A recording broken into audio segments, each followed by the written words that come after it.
All right, We're not on the folks. speakers out there. Welcome. We have an interesting in-live party, possibly with a couple cocktails, but two of the homies of homies, Jon Snow, Michael True of Prescient. He will never tell me Mike or Michael. Tomato, 'cause it's just tomato.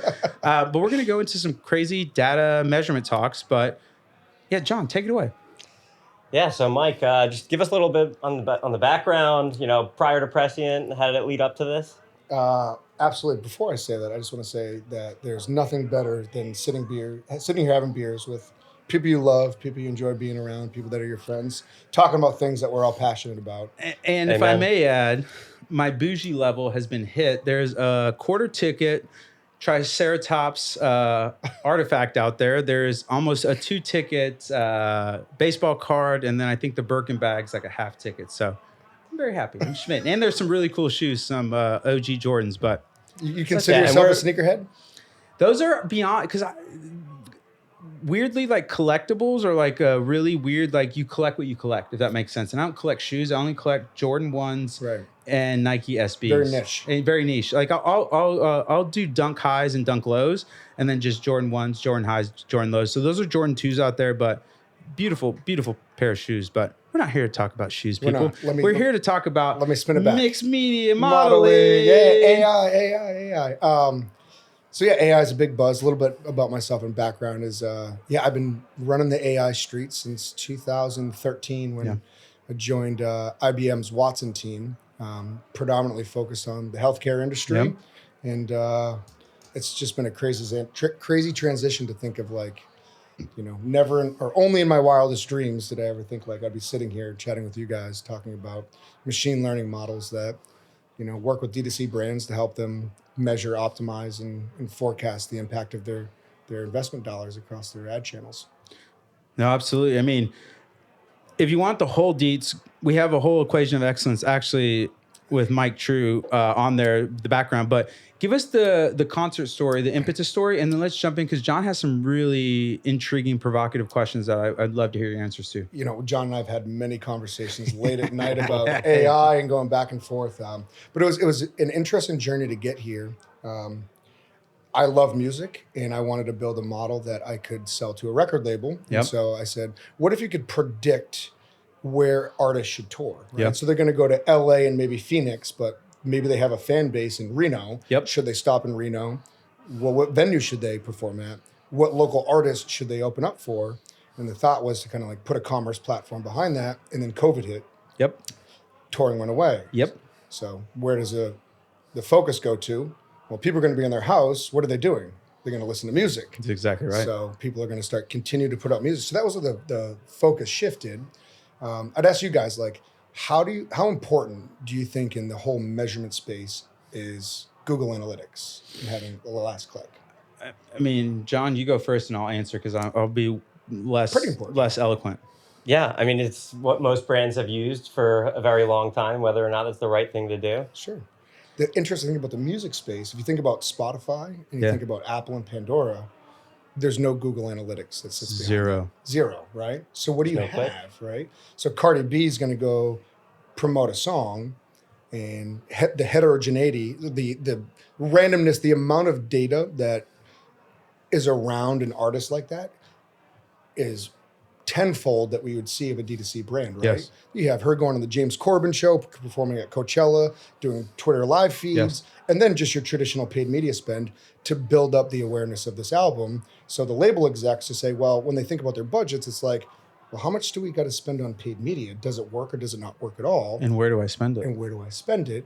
But we don't have a last click to even give a proxy of that. Yep. So there's just a bunch of random noise. There's some earned, there's some paid, and then a bunch of streams happen. In a traditional artist, there's 10 to 15 different streaming platforms that these songs are showing up on. And if you can't measure it, you can't manage it. Oh, look at that. He's too good looking to have bars like that. He really is. It makes you feel self-conscious. Yeah, I know. And for people that don't know, are you still practicing, or you can still practice DDS, right? Yeah. Oh yeah. I'm still licensed in New York. I could go treat a patient out there on the floor right now with a beer in hand. Yeah, I'm still licensed in New York. And he's a dentist, and he's just good looking. Unbelievable. God spent a little more time on you, buddy. Too much. Let me get a little over here. And so shout out to my co-founder, Cody. I'm not going to take any of the credit. I set us up with the label for us to go prove it out. This is my co-founder, Carnegie Cody. guy, or Cody. The Carnegie guy, or where'd you Carnegie come Mellon from? is the VP of product. Oh, okay. A+ players all day. But Cody he built Petco's first MMM, and then he was doing probabilistic. It's mixed media modeling for people at home. Yeah. And I'll give a little more. We're going to get into that in a little bit. But and then he went on to like OkCupid Match and Tinder, and he was looking at how media spend impacts that, LTV of clients. And I would say most notably, he was the global head of research science and AI at Grubhub, where they were trying to predict orders by zip codes in metropolitan cities based off of marketing spend and random events to properly staff their drivers to make sure your food was not cold. So if you've ever had cold food, don't blame me, blame it. But he said to me, he's like, dude, I need 4 months. I'm going to build it from scratch. I'm not going to take a research paper because it would have already been solved by now and we wouldn't be talking to Warner. And I remember the first back test that we did. So we took Cardi B, all of her old songs, and then it was actually her WAP song. Imagine raising fundraising around all those investors talking about like this WAP song. Can we hear the song? No, Can we play this in the background? No, we can't hear the song. She goes, and so we took all of the historical songs, and then WAP had already taken place, but we'd call them out of sample or holdout tests. Yeah. Where you train on everything before that, and then you use all of the marketing spend and everything that's going on to see if we could predict how the song was going to perform. Yep. And we came in at 94% accurate. And it was just him and I, no tech platform, taking screenshots of the outputs of the results. Wow. And then Warner was like, oh shit, like this is something that we would feel confident in thinking about making an optimization decision. Exactly right. And we did this for Roddy Ricch, A Boogie, a whole bunch of artists, and we were back testing 94 to 98 to 99% accurate. They gave us a top 200 tracks in real time and was like, okay, we'll forecast these out 28 days. And we came in at 99% accurate predicting these songs.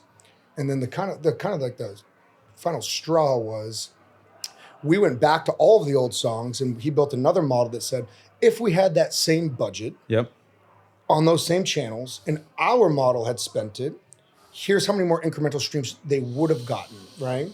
And so I remember it was February of 2021, Cardi was coming out with her Up song. It's going up and it's up and it's up and it's up.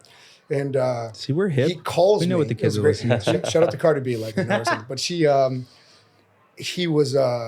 calls me and I'll never forget the day. He was like, the model's at 97% confident that if they shift their spend from Spotify ads over to YouTube ads, which makes sense because Cardi's a very visual artist, and then a little bit from Facebook over to Snapchat, here's how many incremental streams we think she's going to get over the next 20 days. And I remember I called Paul Sinclair, the GM of Atlantic Records, and I'm like, dude, I had never met Cody at this point, by the way. It's two guys in a digital garage. And I was like, if you're ever going to take a bet on two guys in a digital garage, the time is now. Yes. And they took it. And we ended up predicting her #1 Billboard at 96.3% accurate. And the catalyst here to kind of wrap this whole thing up was we could have just exited the company and with Warner or whatever record there and there on the spot. Yeah. But something that I'm sure is going to be familiar with everybody who's listening to this, if you're a marketer in whatever industry is, there was this thing that happened on April 26th of 2021. I think we all know what that is. That's correct. I mean, the day that lives in infamy. My previous company, like, dude, nobody wanted another dashboard. And like, we were doing well, but once ATT hit, dude, attribute, like it's that triple pixel, easy that wait list. I remember I was on that wait list myself. Exactly, the discs and everything. It's so easy to sell to people when they have a problem. Like I think of things in problem aware, solution aware, product aware. Sure. And like when people already know they have a problem and they are like they're looking for a solution, getting them to be like, "Hey, we are the solution." It sells itself. It sells itself. When people have pain, dude, they'll pay. They'll pay. And it's like I always say this internally. It's like you meet people where the puck's going to go. Yeah. Right. And so you saw Triple World, like. Kudos. Hockey references when you're in Miami? What are you doing here? Listen, what are you doing? I grew up better than this. I grew up in Maine. How did we not get into that? I don't know. Listen, man, the last pod went by too fast, man. We're going to spend more time together. Unbelievable. So this is your world then, Northeast. Yeah, we're out here in NYC. Up in the home territory. But it's like Triple. I mean, you guys were the epitome of meeting someone the puck's going to go. Yes. There's like this fear sale, right? That's a bar. You capitalize on it. But if you don't have the product to solve that, then everyone's churning. You're going to have the hockey stick growth and then churn. You're just going to reverse to the mean. Die on the hill about it. And listen, I don't think that and we'll get more into this like MTA, MMM things. It was like, I think that there was a lot of hype and fear around where can we latch onto at this time to at least just feel a little bit more confident when I'm going to show up to work every day and I'm going to make a bet on where I'm going to spend the dollars that I can just feel a little bit more confident on. And I think that point in time, it was the right play to go do that. But the internet, the privacy world, the way people think about measurement, it was a force feed to think about other forms of measurement and other forms of triangulation of data. Yeah. So if it wasn't for iOS 14, Prescient wouldn't even be in the e-com space right now. It was funny. We talked to Pfizer, we talked to Paramount Pictures, because a model can work across, and if you want to optimize for, bookings on Priceline or credit card signups for MasterCard. Dude, insurance is fucking massive. You know what the top, well, I don't know if it's now, but like I'm old, but like one of the most expensive search terms is asbestos. Wow. People are looking, they got asbestos, and these lawyers are bidding thousands of dollars because if somebody has this asbestos stuff and they're going to hire this lawyer to sue the thing. I remember the TV ads. They were that's what I'm saying. Cranking. That's the canary in the coal mine. Like, and so you're spot on there. I'm trying to think of that like lawyers like humming commercial. That's exactly right, dude. Yeah. I mean, you're so spot on. It was a so honestly, I'm happy that we picked the e-com industry. The exciting part about going from IBM, and I was largely only focused on healthcare for AI for years. Not the sexiest industry of auto adjudications and memberships and all the, and also heavily regulated. Heavily regulated. Those are hard industries to break into because you gotta wear a suit when you show up. You're on the plane all the time. Yeah. It's like, for me, when you're in a heavy regulated industry, you get people that can circumvent the system or navigate. I shouldn't say circumvent. They can navigate the system really well, but they can't produce results. Yeah. And so government again, not to get political, but government is the same thing where it's like.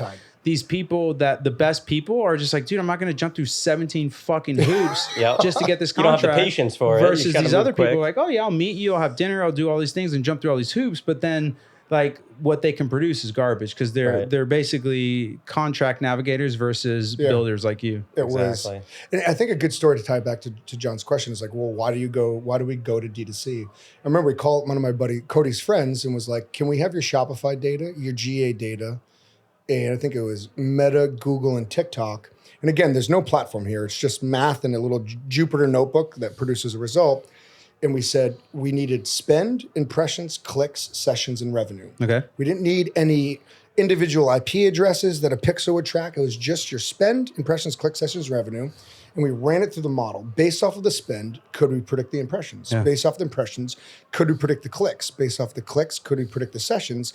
Based off the sessions, could we predict the revenue? First model came in at 83%. Not nothing, not great. Not great, right? Now, it was a kind of a new data set that it went into. And then Cody had built the model where it was like, well, what if we did this on the campaign level, right? Yes. Which is theoretically a more difficult challenge, right? Yep. Versus doing it at a channel level, which you'll traditionally see in the market today. And he works some like jigsaw magic. And it wasn't like a huge like jump from 83. It went up to 89%. And that was closer. It was closer, right? I'd call state-of-the-art forecasting is 90% or above. And we just released our last forecasting model. We predicted this brand's revenue for 3 months out at 99.1% accurate. And now we're starting to see 95% and above. But that's just video game numbers. It's video game numbers. And it's like 4 years later, a bunch of research scientists, the models are going to get more sophisticated. We talk to people like John. We talk to people like yourself. We talk to the brands. And the more that you get the knowledge of like how to inform the model, because the model is only going to see what it sees in the data, but you can tell the model some sort of human intuition, human element of how things should behave. And then it just starts to get learning, get smarter. So I just want to bring it back to here for everyone that doesn't know who Prescient is. Sure, right? Prescient should be known by now. Sometimes. We're just sending it, people. In simple terms, what does Prescient do? Prescient is a solution that is going to help you measure channels like TikTok and TV and influencers and podcasts and direct mail, your top of funnel measurement. It's going to give you a pulse of what is the impact of your top of funnel measurement on the bottom of the funnel. So all of the marketers here, I'm assuming, feels that last click takes too much credit, right? So imagine, I was on the phone with a client yesterday. They had a 50x ROAS in one of their searches, right? Our model said, hey, it only deserves a 10 ROAS. So there's 40 left because something must have drove them there, right? And so we will redistribute that credit to the top of the funnel and say, hey, here's the impact of your TikTok spend on Shopify, but there's also a halo effect on top of Amazon as well. And so now you get clarity and line of sight is how is my paid media spend impacting your D2C store as well as your Amazon store. So that's our first model. The second model is more of an optimization model. If you spend $2 and you make $10, you can't expect to spend $2 million and make $10 million. Eventually, you're going to find points of diminishing returns. Saturation. So 100%. So the second model will identify the exact point of saturation, at the individual campaign level, and tell you exactly how you should reallocate that spend based on a confidence score and predicted outcomes, ROAS, CAC, revenue, which sounds eerily similar to saying, hey, if you shift your spend, here's how many more streams you're going to get on Spotify to Shopify. Absolutely. So the things you just mentioned, click, no clicks. Now we're talking about the difference between MMM and MTA, multi-touch attribution. Take us through just the main difference. Prescience and MMM, right? Yep. And differs from, the attribution solutions that everyone probably knows of, the triple whales of the world, the North Beams, right? So tell us the difference. Yeah, I would say, I'm going to do the mom test. How do I explain to my mom what an MMM is? I love this. In 1962, a guy named James MacArthur came out with price, point, promotion, and product, right? It's the 4 Ps of marketing. And that was the origination. Dude, I'm a 2-time CMO and I never knew that. I feel so small right now. Too much David Ogilvy. Just brand and print, make the money printer go brr, There you go. Amen. I don't need the 4 Ps. Mark those words down. That's incredible. That's awesome. So the question is back in the 60s, you have, call it a beer company that's going to sell things in a box store. You have a billboard, you have a radio, you have a TV, you have a newspaper, and some catalogs, call it. Yep. Can you track any of those to the individual user? Can you say somebody saw this billboard and they went in and they bought a Stella? Yeah. You can't. It's statistically impossible. Not possible. So what did they do, right? They took the spend and the data points that they had related to how many households was this newspaper delivered to? What was the demographics of these households? Yes. How many people are going to see this billboard in what vicinity of the box store is this billboard, right? And they would run these models to help people who sell the beer identify where they should double down on which channels they should spend. So then what happened in the 80s and 90s? The internet came out. Correct. And the internet was like, fuck it. You can track anybody from any device to anywhere. So you had a really nice click-based journey of this user saw this ad, clicked this ad, did this ad, and then converted. Yep. And so now you could do like an individual user level CAC. You could do blended ROAS. Yes. It was this beautiful place to exist. Yes. And then what happens? 2013, Mozilla was like, cookies are gone. Yeah. Shortly after, Firefox was like, Safari was like, cookies are gone. Yes. Right? And then what happened? Apple and Google. So iOS 14.5, Apple can say anything. I'm probably going to shoot myself in the foot here at some point, but like Apple can say whatever the fuck they want and Google say what they want. They are weaponizing data privacy to take advertising market share, right? Of course, that's what Apple's doing. It's more Apple than Google. Google's just following along. Exactly. Where Apple's like, dude, if you want to be a rich person and you don't want a green bubble and you don't want to be tracked, buy an iPhone. For sure. And they did such a good marketing plan. But when you saw iOS 14.5 come out, what did Google come out with? Google One VPN. It's the same fucking thing. And so the problem now is like, shit, we can't track people across the internet anymore. And then the Pixel comes out for what you guys made the right move on the right time, where the bet that we made was like, the Pixel is going to become less reliable. So I remember talking to one of our clients was like, dude, the Pixel is covering 70% we could explain 70% of our conversions deterministically of people matching an IP address from the clicks down to the conversion through GA. 2 years later, they're explaining 20% of their conversions. So there's just like this big gap of like, well, what is going on with the other 80? It came from this gorgeous rally event that we're throwing. It could have done like a demo for MacConference.com. It was shout out to the folks over at Cozy Earth, right? Like Oprah said, Cozy Earth is my favorite sheets. Dude, when we saw that, the their explained revenue was like 180%. Everybody started taking a whole bunch of credit. Oh, yes. Our Google models were ROAS like, went up, we didn't even Facebook, budge. We were like, there's an anomaly here. Yes. And so I would say the difference of tying it all back together, an MTA is going to do a really good job. Multi-touch attribution. Multi-touch attribution is, hey, if you're a brand $1 to $10 million and you're on Meta and Google, Triple Whale and Northbeam are going to, no shade to anybody. Triple Whale and Northbeam, Rockerbox. I just met Ron from Rockerbox. Powerful Rockerbox, the OGs. I love, dude. Ron is great such people, great humans, man. Won't say anything about the product. Great people.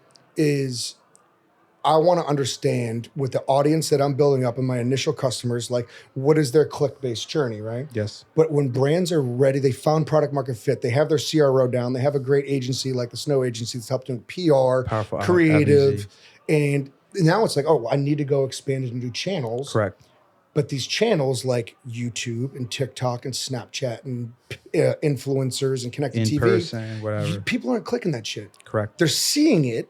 And what they're going to go search, they're going to go to the website, right?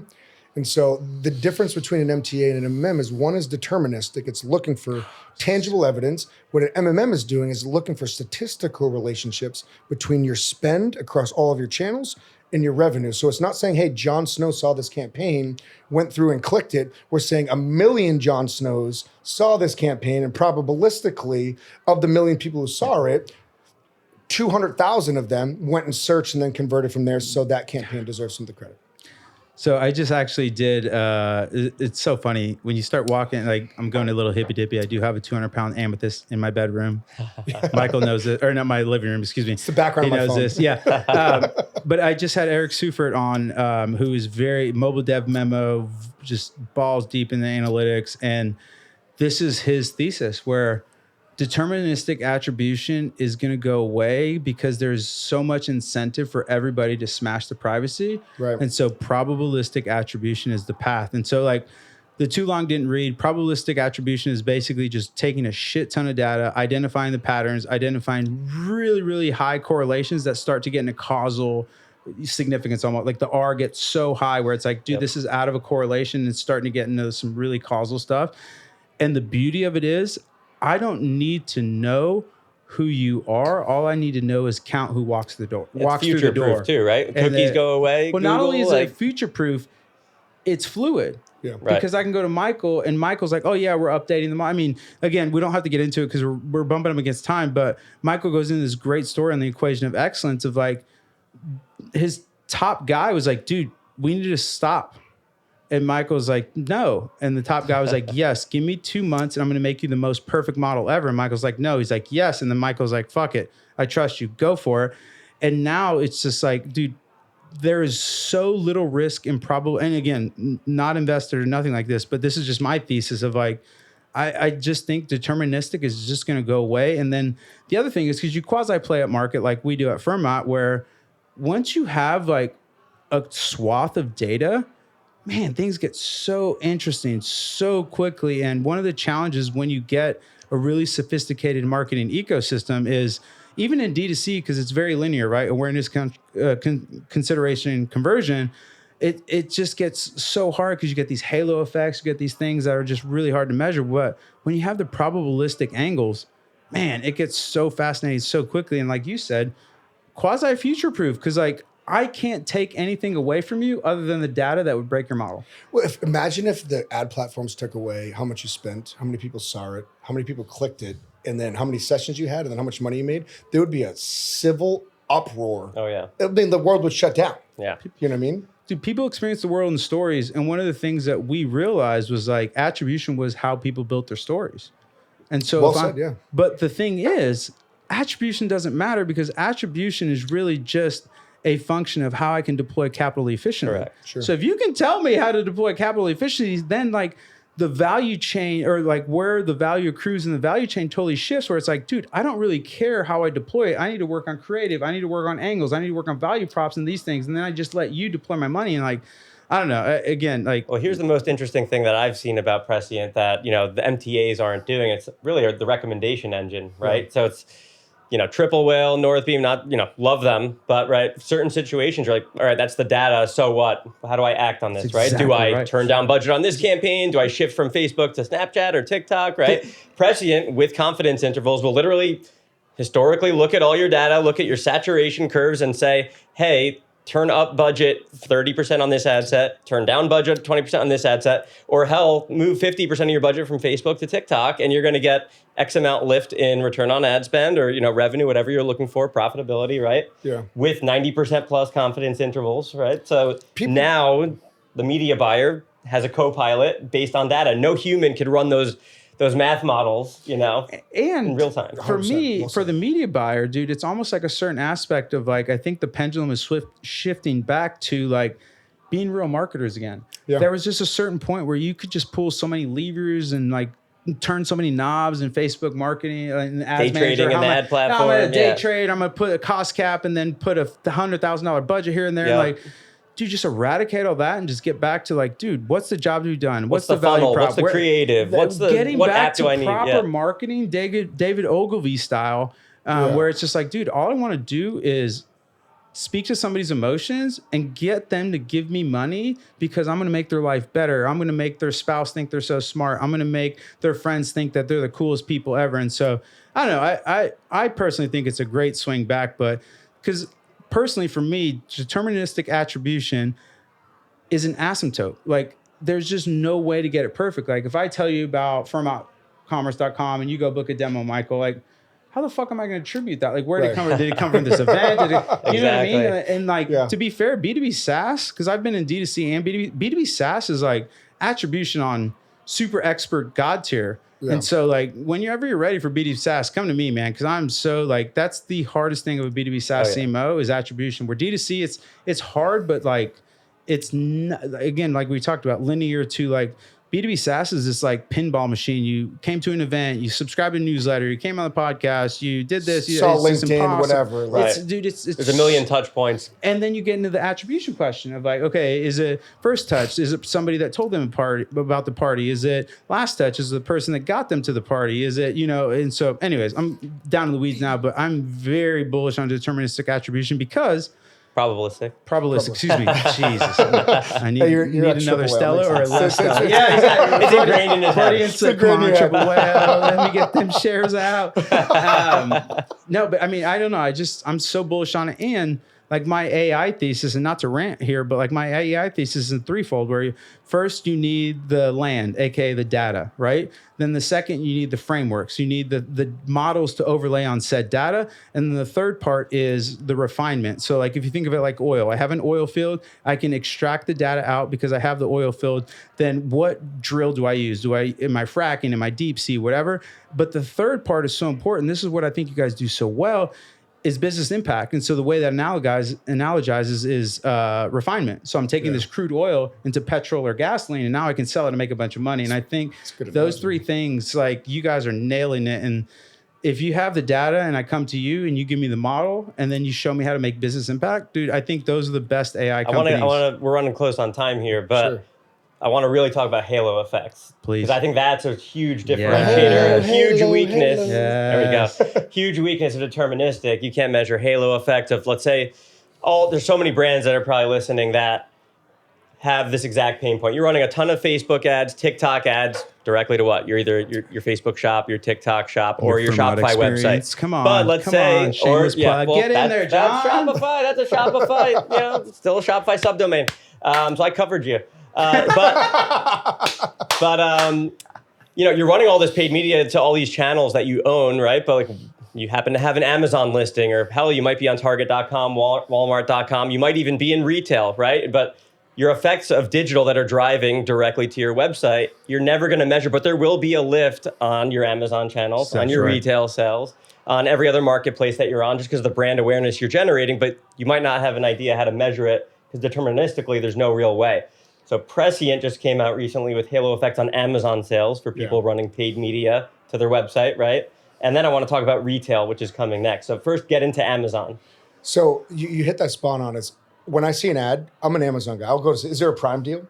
Right. So the whole thing with halo effects You got money. What do you do? What is he get out of here? You can take the boy out of Maine, but not the Maine out of the boy. Exactly. Well, the funding goes to the business. I don't get One day. Congrats on He's the still A, living on by the Amazon. way. Congrats on the A. Oh, thank you so much. Yeah. No, shout out to. I mean, we went from 11 to just under 30 in the last 2.5 months with some of the most happy people build great products, and that's why we've been able to recruit such top talent.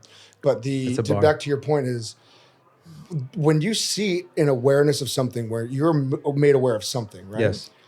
And when you have an omni-channel brand, right, there's going to be points where every human is different, right? It'd be a boring world if we're all the same. Some people are going to see it and they're going to say, well, it's a high ticket item. I'm not ready to buy it yet, right? And they see it enough, and then I'm going to go search it, and I'm going to go to their website, and then I'm going to convert. Yes. Some people might go to Amazon. And so we've been able to do at the individual campaign level, you could click a campaign and say, hey, this TikTok, prospecting campaign drove $150,000 over the last 14 days to my Shopify store. Yes. But there was a halo effect that drove $80,000 to my Amazon store. We have a large cookware client, and we're looking at the connected TV on it. The connected TV was 70% to Amazon, which kind of makes sense. You're sitting there watching TV, you're on your computer. And for people at home, connected TV is different than over the air. Connected TV, there's connected TV and linear, right? And linear is over the air, so OTT. It's linear, 100%. OTT, yep, 100%. And so you have your Mountains, your Tatari, your Tenuity, so on and so forth. And then so it just gives clarity, a little line of sight into hey, my entire media mix is having an impact across these channels.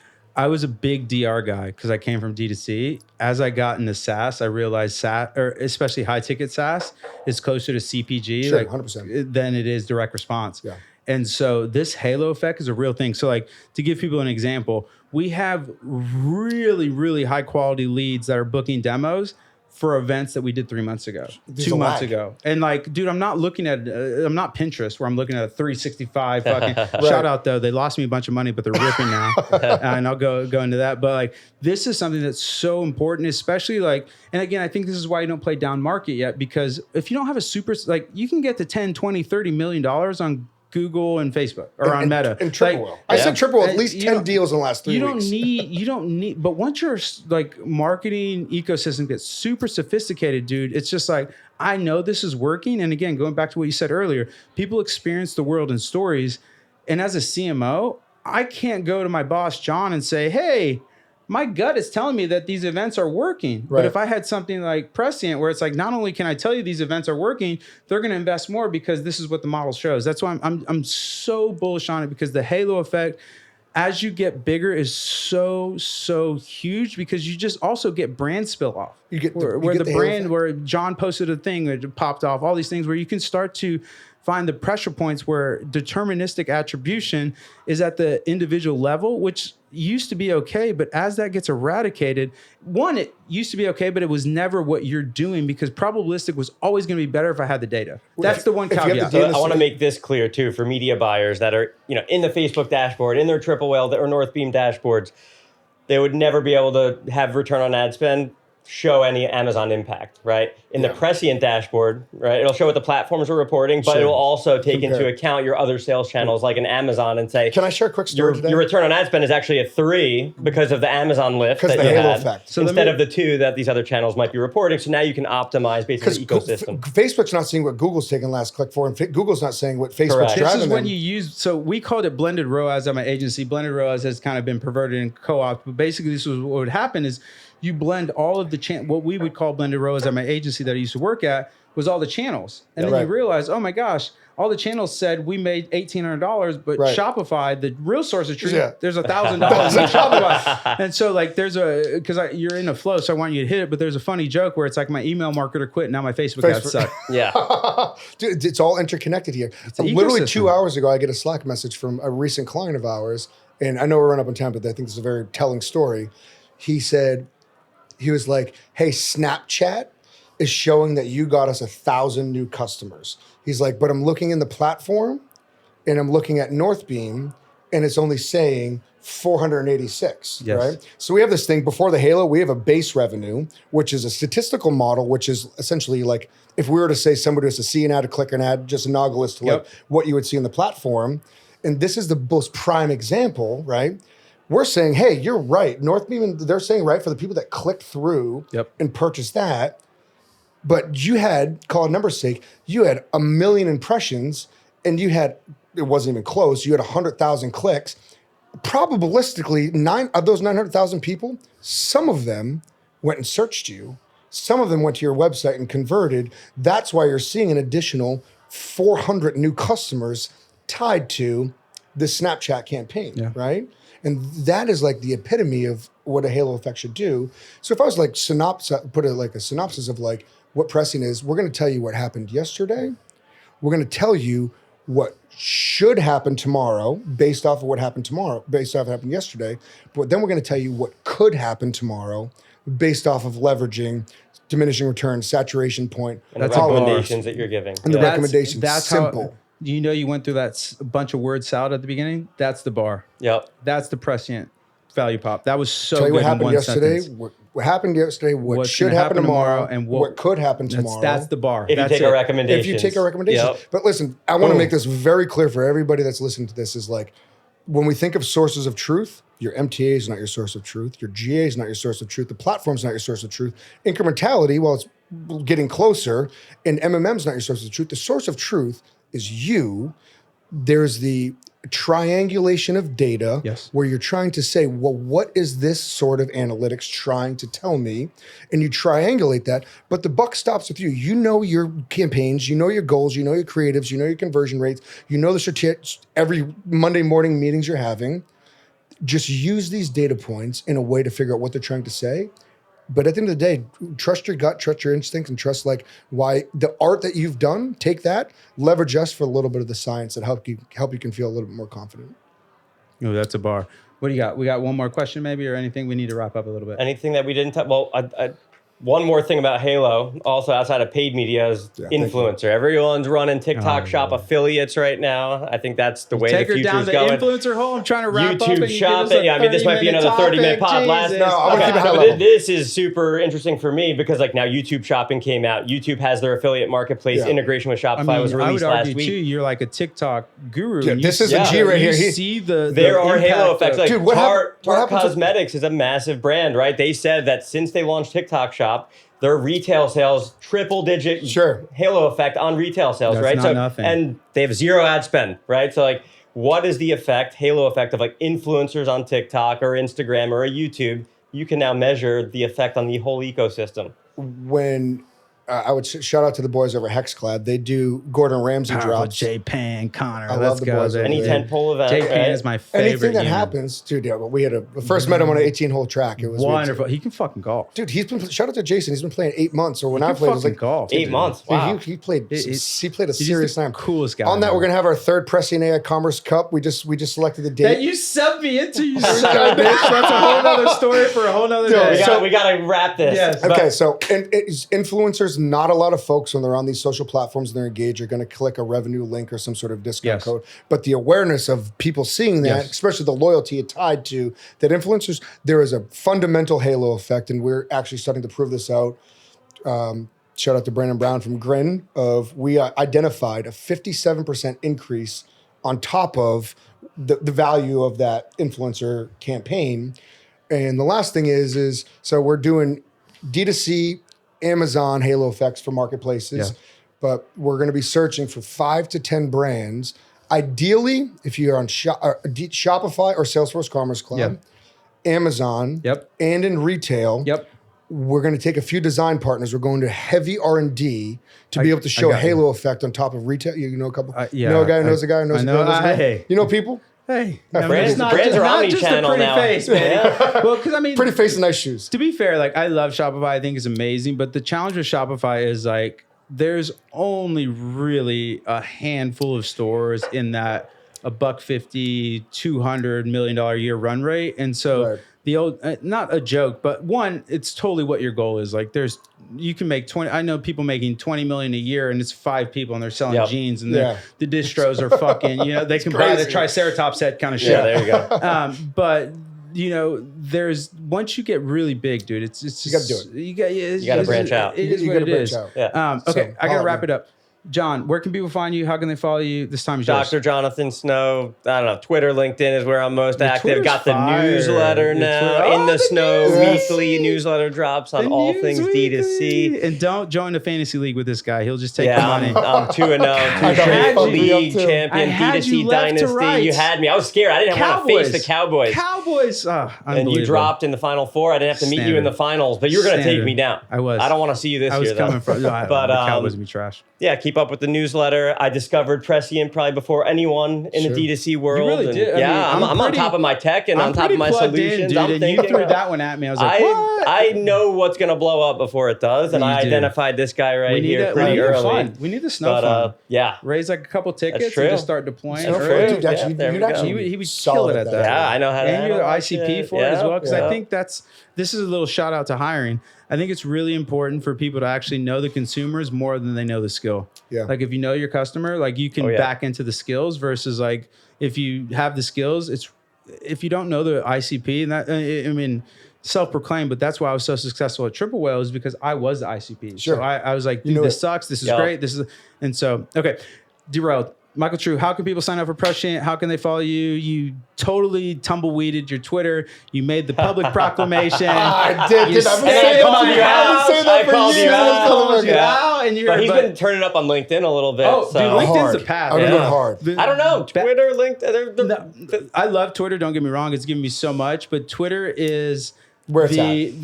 The Twitter is the poor rich people. LinkedIn are the bad boys that move in silence. True. LinkedIn are the people that do fucking proper numbers. I know Yep. some people that like never tweet and like, dude, I'm buddies with Tyler at fucking Peachy Babies, and that guy's doing fucking numbers, and he says like 3 things. Dude, I got 100,000 impressions on my LinkedIn the other day. I'm posting 3 days a week.